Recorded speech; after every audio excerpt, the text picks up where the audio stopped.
found out what we were having because we're having a child. And so I looked through it, and between the different messages and everything, there's our baby. Most people thought it was going to be a girl. Some of you guys thought it was going to be a guy.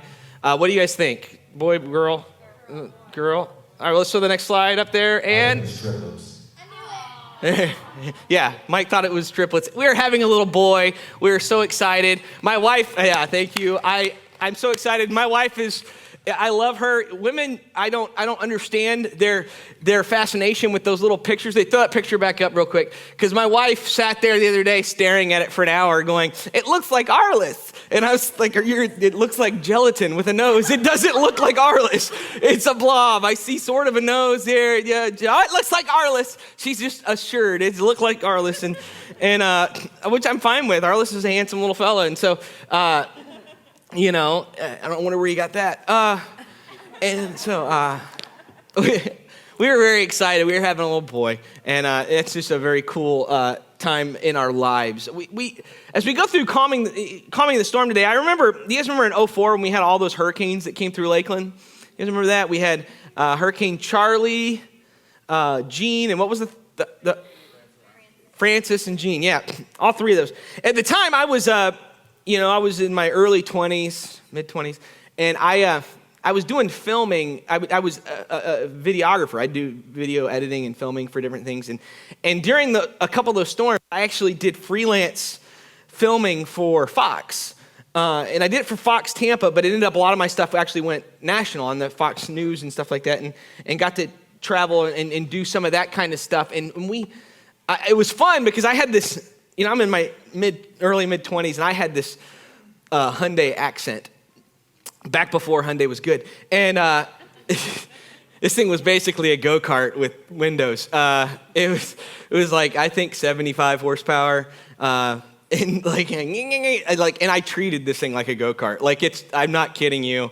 I didn't care about it. I remember many times putting it in reverse in a parking lot and getting it up to 40 and then dropping it in the first. It was a stick shift, and just sitting there, running through, and I'd drive the thing with bald tires. I didn't care. I just went nuts with it. And so I'm driving around the world's tiniest car through the middle of a hurricane when you're not supposed to be on the road, but the cops aren't going to do anything because it's a hurricane. So I'm driving this little accent around Lakeland and Central Florida filming, and then I would go and meet with the news van to upload my material. I'd go and meet with them on the overpasses over I-4, because they had to get in a clear area that was high up so they could send the video back to Tampa in the middle of the storm. And so I'm running across I-4 on an overpass in the middle of a hurricane. I just didn't care. It was fun. In fact, I told the story earlier. I had this on the third hurricane. Me and a buddy of mine had an idea. We wanted to film a documentary. And this is totally an idea a guy comes up with when he's 23 years old. I decide we were going to go to where we knew the hurricane was going to make landfall. And the reason we didn't do it was because the cops basically came out on the TV and said, if we see you out on the roads, we're not going to help you, we're going to arrest you. And we're like, well, I guess we're not going to film a documentary.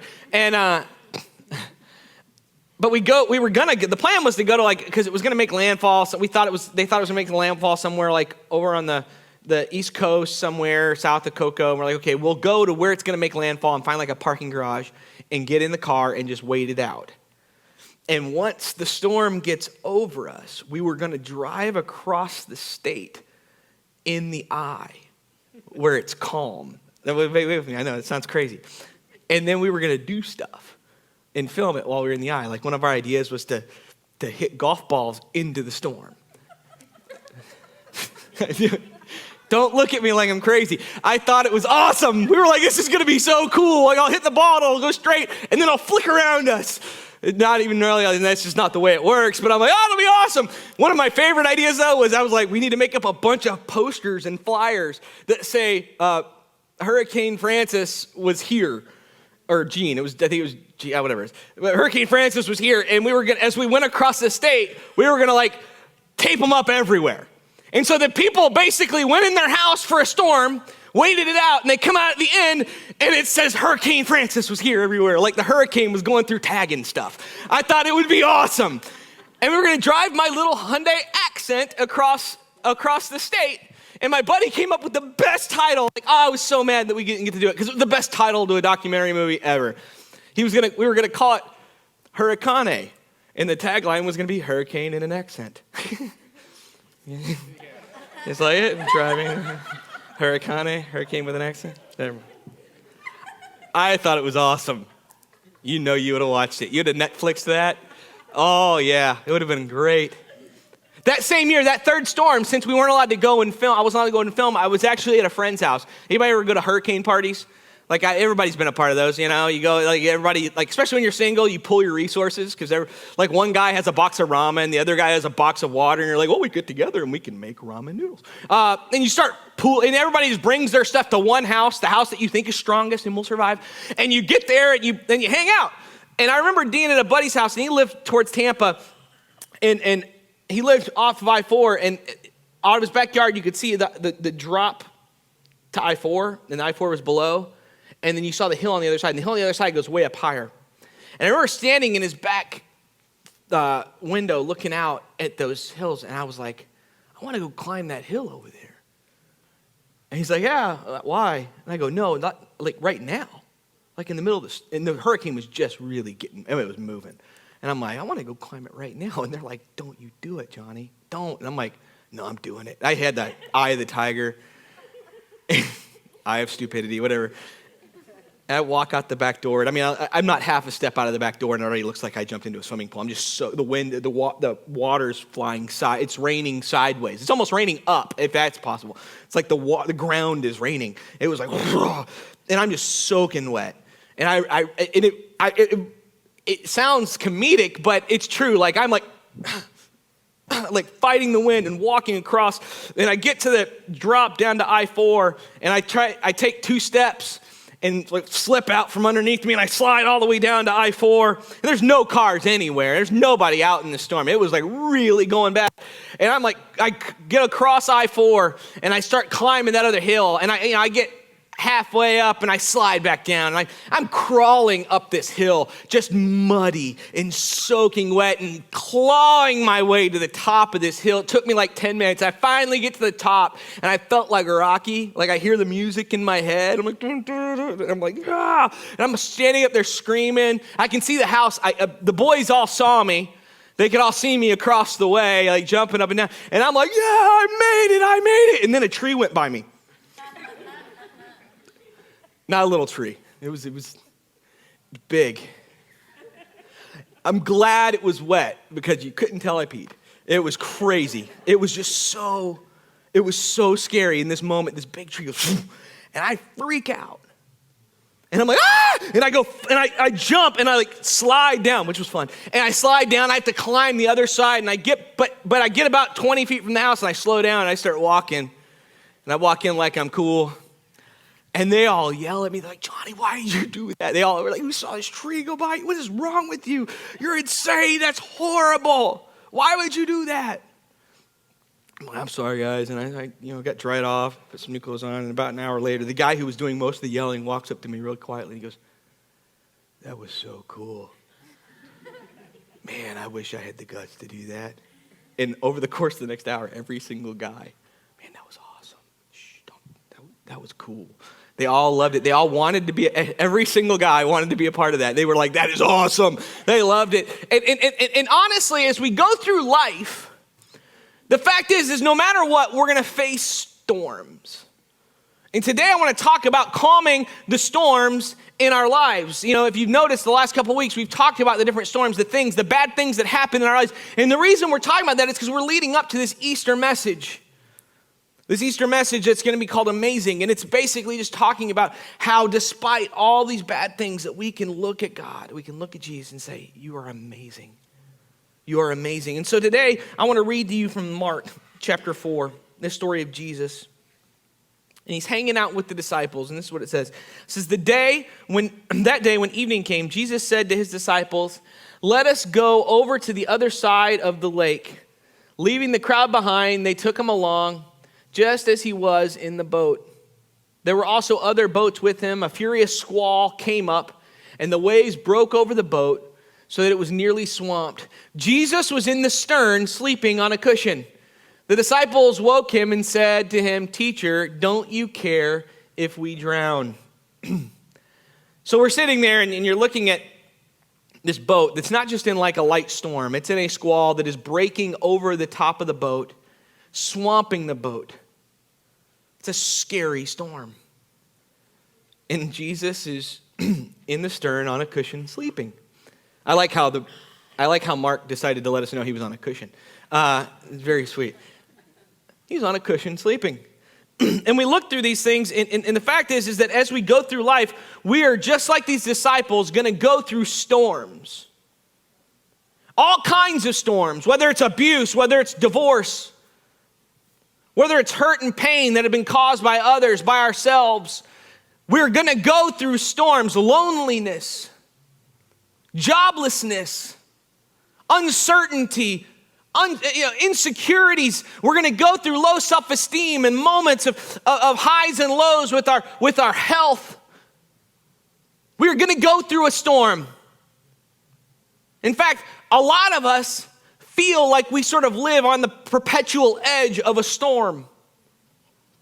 We feel like the moment that it starts to clear up, the next storm starts. And we feel like we live in this world of just a storm after a storm after a storm. And I want to go through a few different things and talk about specifically what those verses in Mark share with us about the storms that are happening in your life. The first point I want to make is that you are in, and I want you to be thinking today about the storms that are going, whether it's a storm you're going on through right now or one that you just got through. I want you to think about it as we talk today. You are in this storm by his appointment. You are in this storm by God's appointment. Now I want you to hear me, because a lot of times people think that I mean something different. I am not saying that God created this storm. Because storms are created through a lot of different things. If you look through this verse, what does it say? It starts out, Mark 4:35. It says, "That day when evening came, Jesus said to his disciples, 'Let us go over to the other side of the lake.'" Jesus is Jesus, the creator of all things, the third part of the Trinity, or the second, Father, Son, Holy Spirit, whatever. Jesus spoke and created matter. He spoke and the world appeared. He divided the sky from the earth, and he put the clouds in the sky. He knows when the storms of life are, and he knew that storm was coming that day. Yet he looked at his disciples and for some odd reason said, "Let's go to the other side of the lake right now." And he got in a boat and he went across. See, the fact is that Jesus and God don't always create the storms in our lives, but they know they're coming. And he sets up an appointment for you within those storms. Some of the storms we go through are our own doing. It's amazing how quickly we blame God for the storms that we've created, the things that we've done wrong, the things in our lives. Sometimes the storms are brought on through the sin in our lives and the things we've done wrong. Other times the storms are brought on by other people, by the enemy trying to hurt us. But more often than not, storms are just brought on by a broken world. We live in a world that is broken and messed up. It takes you 30 seconds watching any news station. Go on Facebook for 5 minutes and just scroll your news feed, and you're going to see we are broken. And our response is so critical. So often our response is to get angry, to yell and scream, to prove other people wrong, instead of just resting and knowing that Jesus has it handled.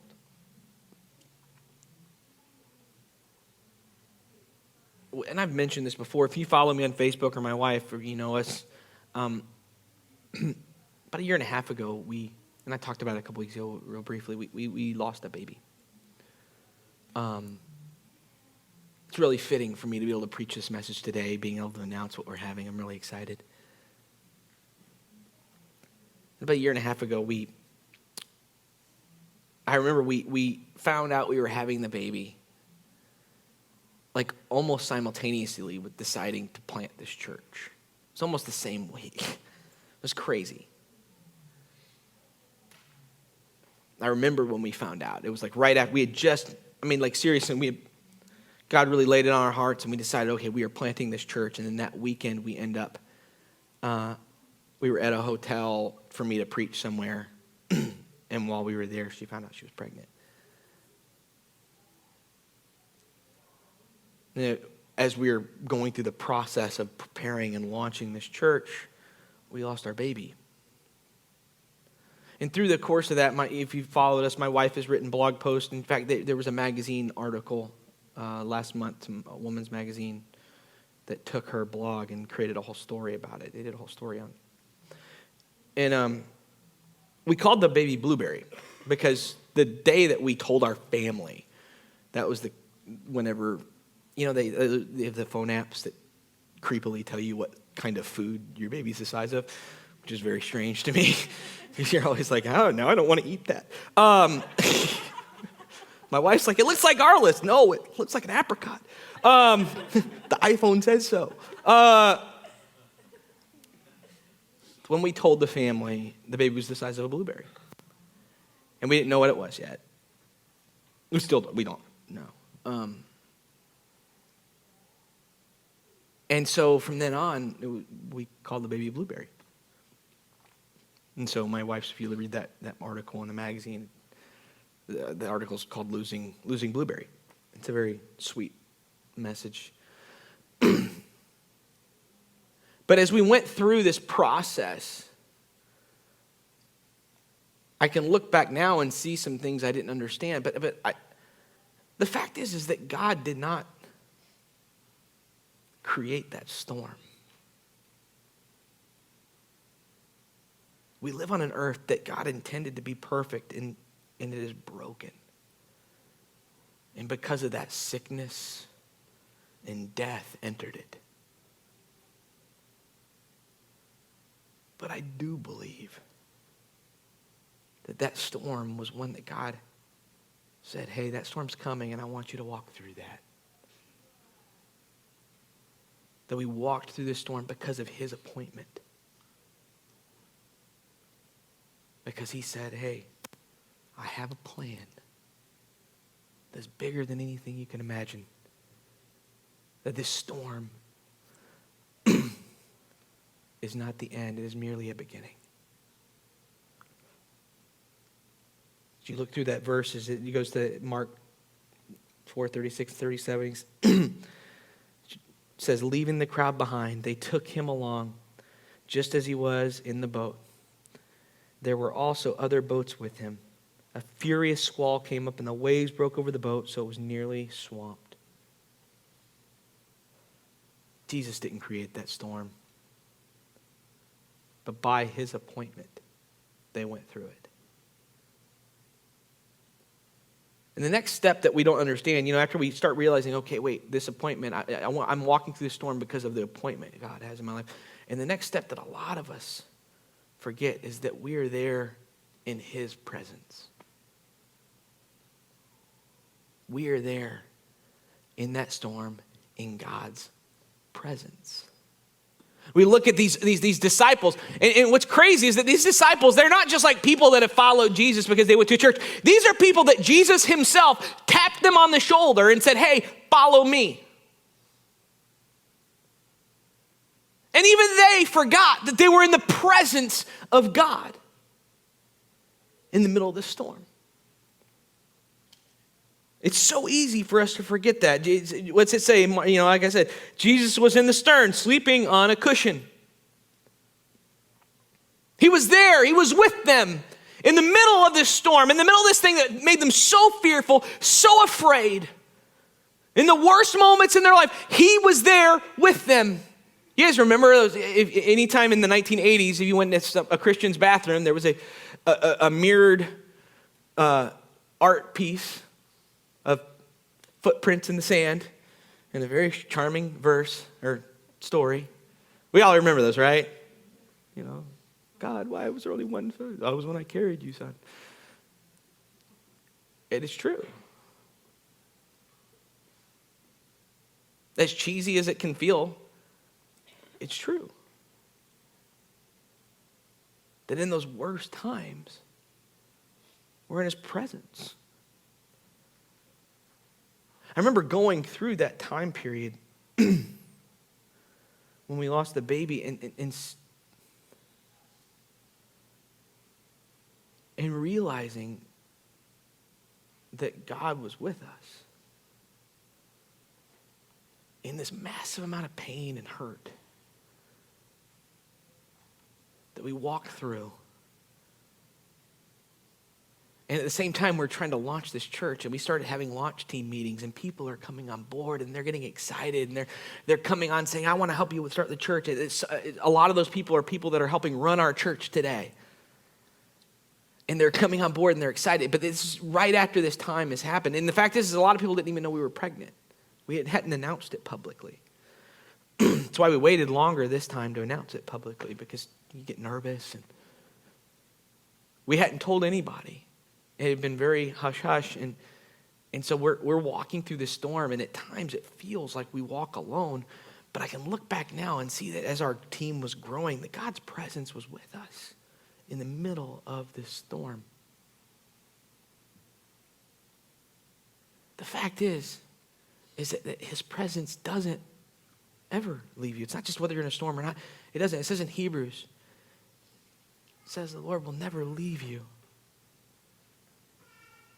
Never will I forsake you. It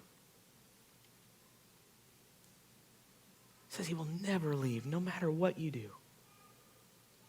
No matter where you go, no matter whether it's a good time or bad, that he won't leave. And that not only will he not leave, he will not forsake you. He will never not carry you or hold you in those hard times. He will never not be there. It doesn't say never will I leave you, never will I forsake you, as long as you're living for me, as long as you're doing. The thing is that Jesus, his grace is so wide and so great, and his love for you is so massive, is that no matter what you do, he doesn't leave you. He doesn't forsake you.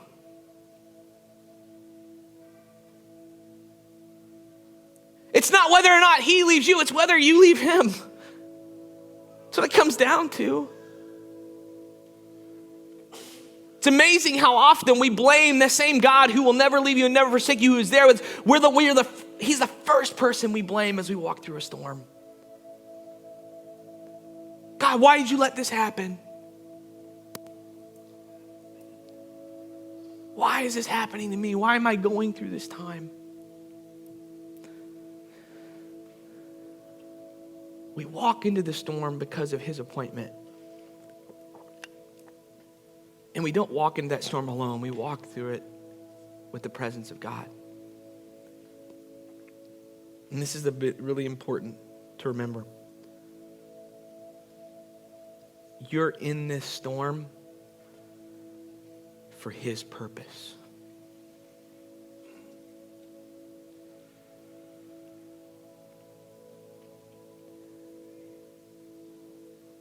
The disciples woke him and said, "Teacher, don't you care if we drown?" I remember God using this time as we walked through this scary moment.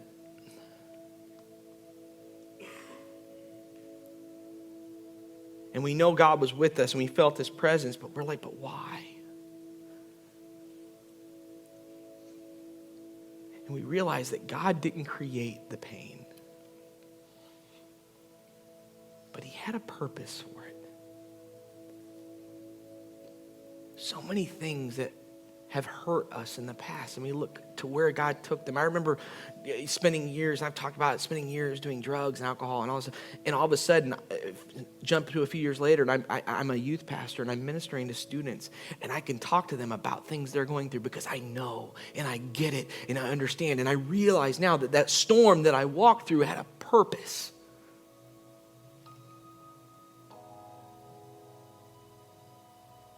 And I look back on this time as we walked through this storm, losing Blueberry. See that God had a purpose for it. Because we were in the process of planting and starting a family church to reach out to families, whatever kind of family it is. You can be retired, you can be single, you can be widowed, you can be divorced, you can be married with 2.5 kids and 1.5 dogs. It doesn't matter. That across the room, that whatever your family is, our goal was to minister to families. We were planting this church and walking through this horrible storm in our family's life. And I look back now, and I see that it was making us who we are today. That Sarah and I can minister to families that are hurting in a way that we couldn't have a year and a half ago. As we watch families, and we've been able over the last couple of years, a year and a half, Sarah's been able to reach into the lives of women that have gone through the same thing and minister. I've been able to do that with husbands who a lot of times in that situation get forgotten. Like their pain sort of gets pushed off to the background a lot of times. And I've had guys come to me and say, Johnny, what do I do? I was on the phone this past week with somebody who's going through the same thing, and being able to talk and pray with them and say, look, this is where it's at. This is what's happening.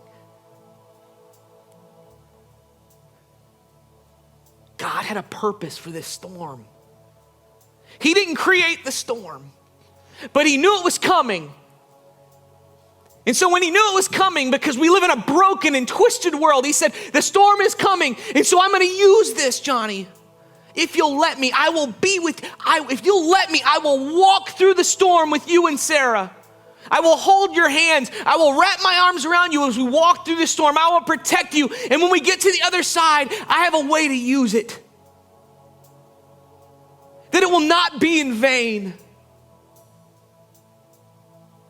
And it comes down to the fact that I was willing, that we were willing to let God use the storm.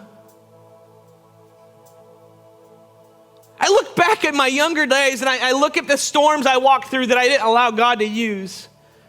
And I go, man, what a waste. Because I was going to walk through those storms anyways. Imagine what God could have done if I would have let him walk with me through that storm.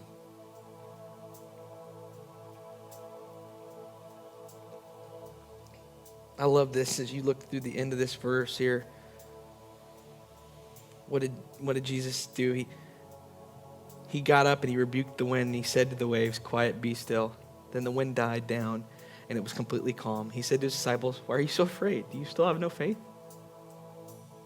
I love that. If you look at it, doesn't say Jesus. We always picture Jesus standing on the bow of the boat and it's rocking and waves are crashing over and he yells, quiet, be still. But it doesn't say it. It says, he said to the waves.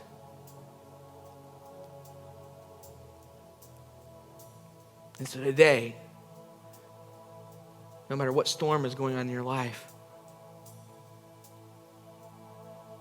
I want you to imagine in your heart and in your soul for a second. Everybody just close your eyes for a second. No matter what storm, think about the things that are happening in your life. Maybe you just went through a storm or you're about to start into one. Maybe you're in the middle of one right now. Jesus is saying, quiet. Be still. I am with you. I will use this to make a huge difference in your life. Quiet. be still.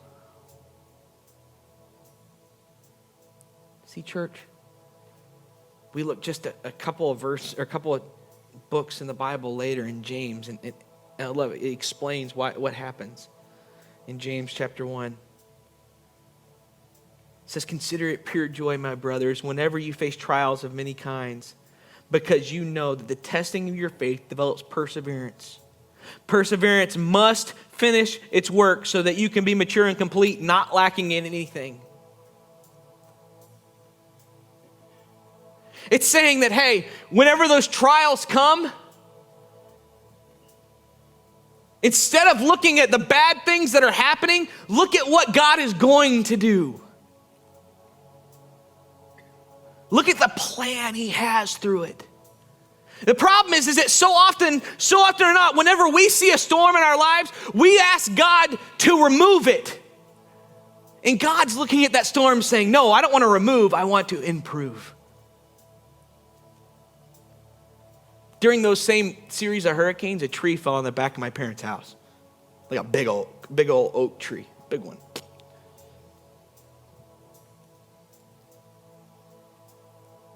When the storms come in our lives, so often we want God to remove. But the fact is if we would have just removed that tree, our lives would still have been broken.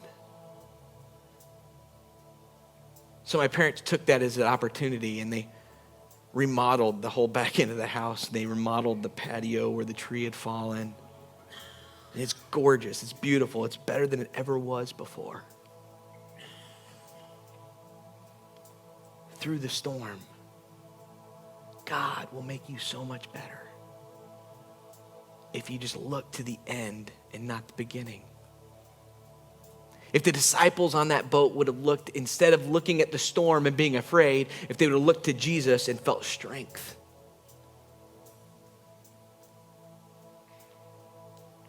I'm not saying I'm perfect. I'm not saying that I walked through that storm in our lives looking to the end goal the whole time, because it's hard. I get it.